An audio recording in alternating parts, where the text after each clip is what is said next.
Buenas noches, mi nombre es David Andrés Quintero Álvarez, pertenezco al grupo de especialidades B6, acabo de pasar por la rotación de neurocirugía y a continuación les voy a hablar acerca de mi seminario realizado acerca de traumatismo requimodular. Para comenzar a hablar sobre qué es el traumatismo requimodular, pues tenemos que tener en cuenta la anatomía básica de la columna vertebral. Entonces, realicé dos dibujos en los cuales ustedes podrán ver la anatomía básica que se presenta pues de esta estructura. En el primer dibujo podemos ver la curvatura cervical, la curvatura torácica, la curvatura lumbar y la curvatura sacral. La primera y la tercera presentan lordosis, mientras que la segunda y la cuarta presentan cifosis. Se encuentra compuesta por 7 vértebras cervicales enumeradas de 1 a 7, de C1 a C7, 12 vértebras torácicas numeradas de 1 a 12, de T1 a T12 y 5 vértebras lumbares numeradas de 1 a 5, de L1 a L5. El sacro y el coxis. Ya teniendo en cuenta pues, la anatomía básica, podemos dar paso a hablar acerca de en qué consiste el término traumatismo requimodular. Entonces, el término traumatismo requimodular consiste en una lesión traumática que afecta a las diferentes estructuras que se encuentran presentes dentro de la columna vertebral, distintos niveles que se pueden encontrar como estructuras óseas, ligamentosas, cartilaginosas, musculares, vasculares, meninges, auriculares y medulares. El traumatismo se puede presentar en cualquier nivel de todos estos y no necesariamente tiene por qué afectar todos los niveles. La fisiopatología, pues hay que tener en cuenta que se presenta entre procesos primarios y procesos secundarios según el desarrollo de la lesión que se haya presentado. Entonces, teniendo en cuenta esto, podemos hablar acerca de los procesos primarios por los cuales existe la lesión medular. Entonces, hay que tener en cuenta de que el proceso primario comprende el trauma mecánico inicial que ocurrió por la transmisión de la energía hacia el cordón espinal, que se da por una compresión o una contusión. El desplazamiento de los elementos de la columna vertebral, fragmentos óseos, discos y ligamentos. La lesión es por el tránsmite de energía mecánica que se produce sobre el cordón, que frecuentemente se está sosteniendo a través pues, del tiempo. Otros mecanismos descritos de los cuales se presenta lesión medular primaria, pues se encuentra el cizallamiento, la laceración, el estiramiento agudo, la aceleración o desaceleración súbita y rara vez se produce un corte transversal de la médula completa, la cual vaya a ocasionar pues una pérdida de la continuidad anatómica del cordón espinal. Habiendo ya tenido claro eh, los mecanismos de lesión primaria, vamos a pasar a los mecanismos de lesión secundaria. Estos ocurren por fenómenos locales de isquemia, inflamación e hiperexcitabilidad neuronal y generación de radicales libres. Esto lo que ha llevado es una muerte neuronal mayor dentro del cuerpo. La lesión vascular ocurre por una hemorragia en una isquemia progresiva debido a que la glía no tiene recaptación de glutamato. La muerte celular se da por una pérdida de la barrera hematoespinal, la citoquina, los péptidos y los vasoactivos e inflamatorios. El edema y el evento proinflamatorio ocurre por el desplazamiento del líquido cefalorraquídeo y el colapso del espacio subaracnoideo en los distintos niveles vertebrales que pueden estar. El choque espinal es una pérdida completa de la función motora y sensitiva por debajo del nivel de tensión, lo cual también va a haber afectado los reflejos tendinosos profundos y esfinterianos. El shock neurogénico es la presencia de la bradicardia y hipotensión por efecto parasimpático sin contraposición, daños en tractos simpáticos a nivel cervical o torácico, pues dependiendo de dónde va a ocurrir el traumatismo. Teniendo en cuenta los mecanismos de lesión, pues tenemos que primero tener presentes cuáles son los lugares donde se presenta la estabilidad de la columna vertebral. Entonces, la estabilidad de la columna vertebral se da principalmente por la capacidad que tienen los elementos de aguantar y resistir la translocación o rotación en cualquiera de los tres planos que tenemos. Depende de la longitud de los ligamentos, los músculos y la función neuromuscular. Entonces, tenemos y podemos ver que existen dos estabilidades, la cervical y la toracolumbar. Entonces, la estabilidad cervical, lordosis cervical alta y baja, pendiente de este 7 se da en el ángulo espinocraneal y el desplazamiento es cervical vertical. La estabilidad toracolumbar se da por el músculo transverso del abdomen y el oblicuo. Existen distintas fracturas en las cuales se pueden ver afectados C1 y C2. Entonces podemos empezar hablando sobre la luxación occipito-atlicea, que es la ruptura de los ligamentos y las cápsulas articulares que se unen del atlas y la atlantoides al hueso occipital, con la cual pues se produce por consiguiente una dislocación de esto. Habitualmente estos tipos de fracturas se puede ver evidenciado en accidentes automovilísticos que son de alta velocidad. La fractura del cóndilo occipital pues es por la sospecha de pacientes afectados por traumatismos craneales contra superficies altas o de igual forma por que se produzcan por bastante velocidad, sea un dolor o una contractura occipital, una reducción de la movilidad craniocervical, parecias de pares bajos, como lo son el glosofaringeo, el hipoglosso, el vago, el accesorio espinal y el motor espinal común.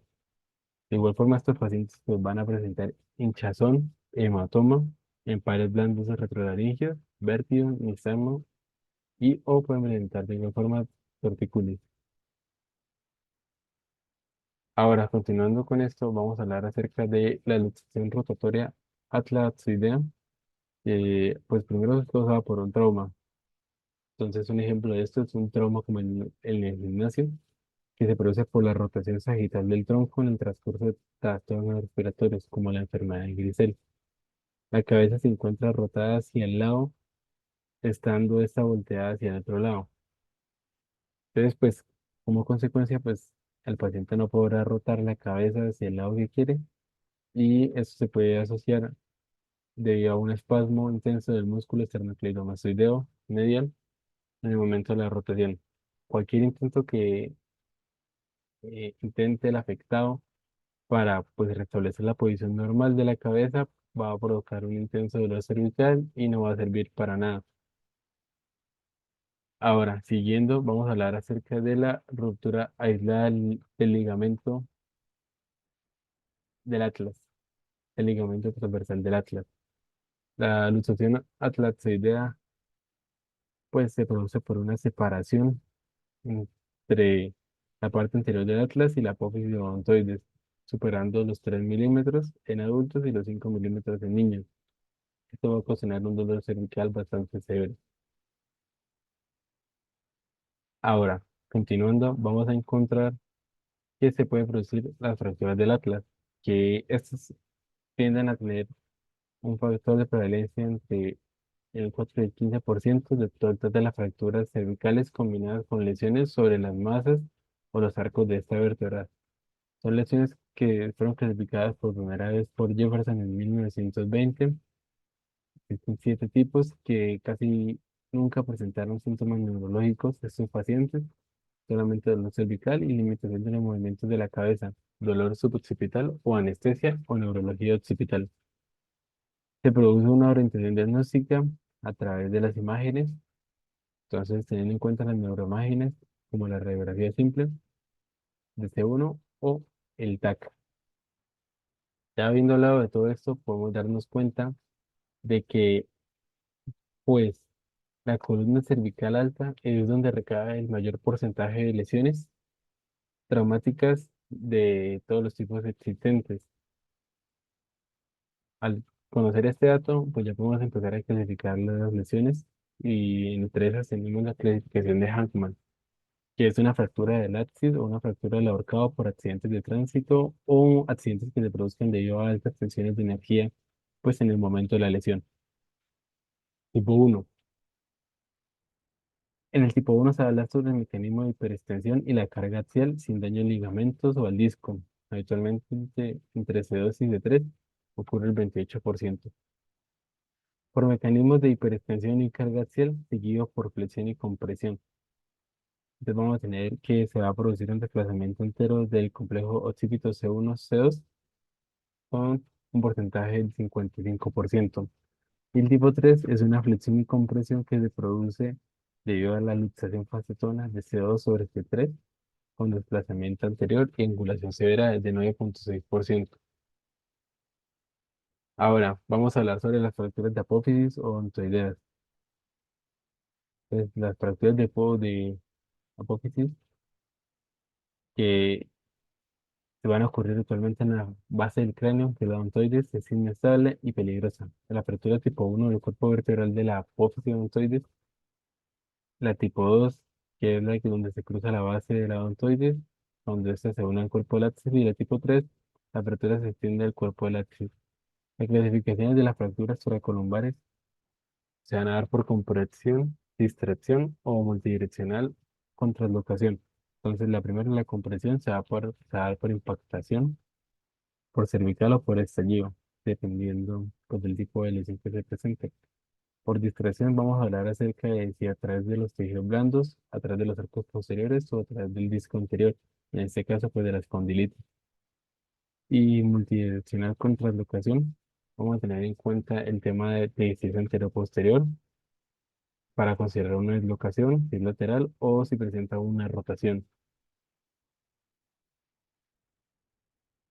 Ahora, pues vamos a hablar acerca de la clasificación de Eni, donde se van a hablar del concepto de las tres columnas. Entonces vamos a dividir esto en columna anterior, media y posterior. La columna anterior es la que aborda el ligamento vertebral común anterior y la porción anterior del disco y el cuerpo vertebral. La columna media incluye el ligamento longitudinal posterior y la porción posterior del disco y el cuerpo vertebral presente. Por último, la columna posterior comprende el arco óseo posterior, que son los pedúnculos, los canales articulares, longitudinales y los complejos ligamentarios posteriores. De igual frente, va a tener presente el ligamento supraespinoso, infraespinoso, interlaminar o los ligamentos longitudinales posterior y las cápsulas facetarias. Van a presentar aspectos por combinación o por acumulado. Entonces vamos a tener en cuenta que este mismo, la combinación y el acumulado van a tener presente la flexión de la columna y la fuerza de compresión axial que produce un fallo de la columna vertebral aislada en la radiografía. Se va a ver la disminución de la altura del cuerpo vertebral. Normalmente estos se encuentran estables y suelen asociarse a factores neurológicos. La fractura en estallido es la combinación de fuerzas de compresión axial y flexión de la columna con afectación de columnas anteriores y posteriores. Es una medida típica a cada lado a la altura del pie. Entonces existen 5 tipos de fracturas, que es a ambos lados, con plantillas laterales, la fractura de la plantilla superior, de plantilla inferior, la fractura del estallido con rotación y la fractura del estallido lateral. Teniendo en cuenta esto, pues vamos a hablar sobre la fractura por flexión, distracción, compresión, que se procede pues por una flexión brusca y una compresión segura, la cual van a ver la afectación de las tres columnas. Ahora, la fractura luxación, que es el fallo total de las tres columnas como resultado de la compresión, distracción, flexión y el cizallamiento, que va a producir el trauma de alta energía muy inestable asociado a la lesión neurológica intraabdominal. Ahora vamos a tener la escala de White-Payer, que es la estabilidad de la columna, y la vamos a subdividir en tipo A, tipo B o tipo C. La lesión de ligamentos anteriores y medios corresponde a la tipo A, la lesión de los ligamentos medios y parcialmente posteriores a la tipo B, y la lesión completa de todos los complejos de ligamentos corresponde a la tipo C. El manejo de urgencias, pues vamos a estar dado por el ABC, que es el Airway, Breathing and Circulation, un collarín cervical rígido. Se va a visualizar bastante en el paciente el tema de la oxigenación. Constantemente van a estar revisando los signos vitales. Se va a estar realizando cada hora el examen neurológico y se le van a realizar neuroimágenes correspondientes a tomografías y resonancias de la columna y la médula. El uso de fármacos como la metilprednisolona puede mejorar el resultado neurológico de la lesión aguda que no penetre. Llegado caso que el paciente llegue al hospital por urgencias, hay que tener en cuenta las indicaciones para realizar una cirugía. Entonces, lo primero que vamos a mirar es la resistencia y el compromiso de la médula espinal. Y visualizar si hay una fístula de líquido cefalorraquídeo, una hemorragia actual presente que se haya visto por una neuroimagen, el deterioro funcional del paciente, la persistencia del dolor sistémico y la inestabilidad que vaya a presentar la columna. Es importante pues hacer un manejo grupal y asociado de todos los factores que podemos tener para poder realizar un manejo adecuado a los respectivos pacientes.